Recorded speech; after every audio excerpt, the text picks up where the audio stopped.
Chapter 40. Sometime after this, the cupbearer of the king of Egypt and his baker committed an offense against their lord, the king of Egypt. And Pharaoh was angry with his two officers, the chief cupbearer and the chief baker, and he put them in custody in the house of the captain of the guard, in the prison where Joseph was confined. The captain of the guard appointed Joseph to be with them, and he attended them. They continued for some time in custody, and one night they both dreamed. The cupbearer and the baker of the king of Egypt, who were confined in the prison, each his own dream, and each dream with its own interpretation. When Joseph came to them in the morning, he saw that they were troubled. So he asked Pharaoh's officers who were with him in custody in his master's house, "Why are your faces downcast today?" They said to him, "We have had dreams, and there is no one to interpret them." And Joseph said to them, "Do not interpretations belong to God?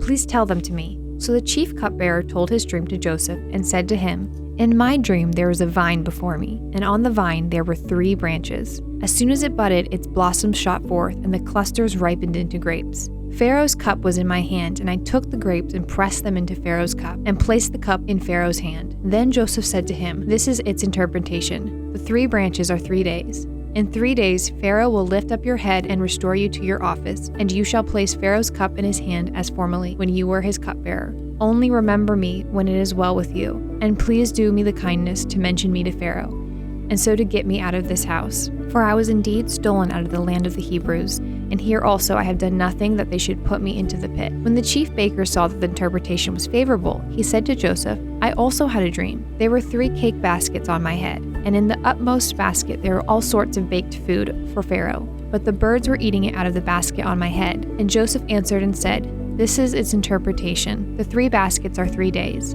In 3 days, Pharaoh will lift up your head from you and hang you on a tree, and the birds will eat the flesh from you.' On the 3rd day, which was Pharaoh's birthday, he made a feast for all his servants and lifted up the head of the chief cupbearer and the head of the chief baker among his servants. He restored the chief cupbearer to his position, and he placed the cup in Pharaoh's hand. But he hanged the chief baker as Joseph had interpreted to them. Yet the chief cupbearer did not remember Joseph, but forgot him." Chapter 41. After 2 whole years, Pharaoh dreamed that he was standing by the Nile, and behold, there came up out of the Nile 7 cows, attractive and plump, and they fed in the reed grass. And behold, 7 other cows, ugly and thin, came up out of the Nile after them, and stood by the other cows on the bank of the Nile. And the ugly thin cows ate up the 7 attractive plump cows. And Pharaoh awoke, and he fell asleep and dreamed a second time. And behold, 7 ears of grain, plump and good, were growing on one stalk. And behold, after them sprouted 7 ears, thin and blighted by the east wind. And the thin ears swallowed up the 7 plump full ears. And Pharaoh awoke, and behold, it was a dream. So in the morning his spirit was troubled, and he sent and called for all the magicians of Egypt and all its wise men. Pharaoh told them his dreams, but there was none who could interpret them to Pharaoh. Then the chief cupbearer said to Pharaoh, "I remember my offenses today, when Pharaoh was angry with his servant and put me and the chief baker in custody in the house of the captain of the guard. We dreamed on the same night, he and I, each having a dream with its own interpretation. A young Hebrew was there with us, a servant of the captain of the guard. When we told him, he interpreted our dreams to us, giving an interpretation to each man according to his dream. And as he interpreted to us, so it came about. I was restored to my office, and the baker was hanged." Then Pharaoh sent and called Joseph, and they quickly brought him out of the pit. And when he had shaved himself and changed his clothes, he came in before Pharaoh. And Pharaoh said to Joseph, "I have had a dream, and there is no one who can interpret it. I have heard it said of you that when you hear a dream, you can interpret it." Joseph answered Pharaoh, "It is not in me. God will give Pharaoh a favorable answer." Then Pharaoh said to Joseph, "Behold, in my dream I was standing on the banks of the Nile. 7 cows, plump and attractive, came up out of the Nile and fed in the reed grass. 7 other cows came up after them, poor and very ugly and thin, such as I had never seen in all the land of Egypt. And the thin, ugly cows ate up the first 7 plump cows. But when they had eaten them, no one would have known that they had eaten them, for they were still as ugly as at the beginning. Then I awoke. I also saw in my dream 7 ears growing on one stalk, full and good. 7 ears withered thin and blighted by the east wind sprouted after them, and the thin ears swallowed up the 7 good ears. And I told it to the magicians, but there was no one who could explain it to me."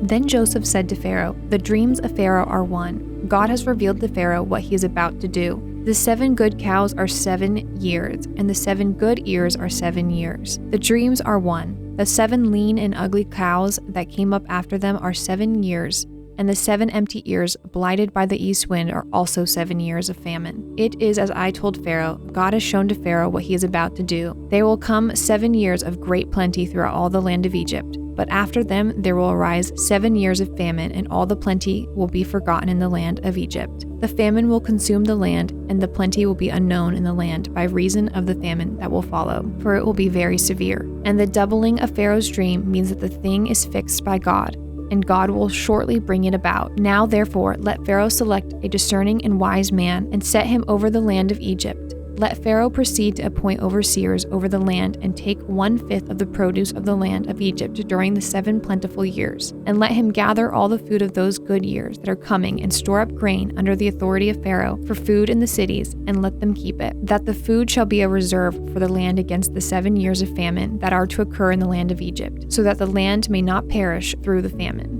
This proposal pleased Pharaoh and all his servants, and Pharaoh said to his servants, "Can we find a man like this, in whom is the Spirit of God?" Then Pharaoh said to Joseph, "Since God has shown you all this, there is none so discerning and wise as you are. You shall be over my house, and all my people shall order themselves as you command. Only as regards the throne will I be greater than you." And Pharaoh said to Joseph, "See, I have set you over all the land of Egypt."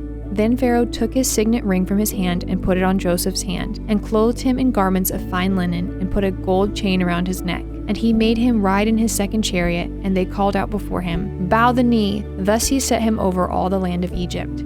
Moreover, Pharaoh said to Joseph, "I am Pharaoh, and without your consent no one shall lift up hand or foot in all of the land of Egypt." And Pharaoh called Joseph's name Zaphenath-Paneah, and he gave him in marriage Asenath, the daughter of Potiphera, priest of On. So Joseph went out over the land of Egypt. Joseph was 30 years old when he entered the service of Pharaoh, king of Egypt. And Joseph went out from the presence of Pharaoh and went through all the land of Egypt. During the 7 plentiful years, the earth produced abundantly, and he gathered up all the food of those 7 years which occurred in the land of Egypt, and put the food in the cities. He put in every city the food from the fields around it. And Joseph stored up grain in great abundance, like the sand of the sea, until he ceased to measure it, for it could not be measured. Before the year of famine came, 2 sons were born to Joseph. Asenath, the daughter of Potiphera, priest of On, bore them to him. Joseph called the name of the firstborn Manasseh, for, he said, God has made me forget all my hardship and all my father's house. The name of the second he called Ephraim, for God has made me fruitful in the land of my affliction. The 7 years of plenty that occurred in the land of Egypt came to an end, and the 7 years of famine began to come. As Joseph had said, there was famine in all lands, but in all the land of Egypt there was bread. When all the land of Egypt was famished, the people cried to Pharaoh for bread.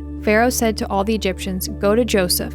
What he says to you, do." So when the famine had spread over all the land, Joseph opened all the storehouses and sold to the Egyptians, for the famine was severe in the land of Egypt. Moreover, all the earth came to Egypt, to Joseph, to buy grain, because the famine was severe over all the earth.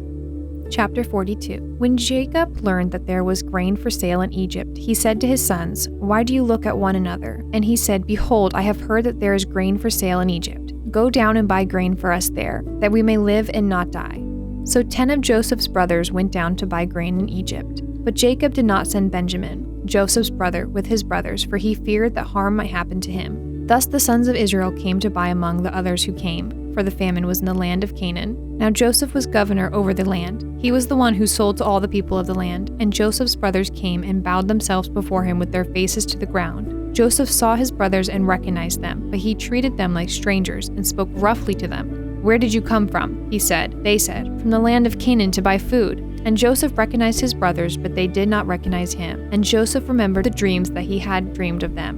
And he said to them, "You are spies. You have come to see the nakedness of the land." They said to him, "No, my lord, your servants have come to buy food. We are all sons of one man. We are honest men. Your servants have never been spies." He said to them, "No, it is the nakedness of the land that you have come to see." And they said, "We, your servants, are 12 brothers, the sons of one man in the land of Canaan, and behold, the youngest is this day with our father, and one is no more."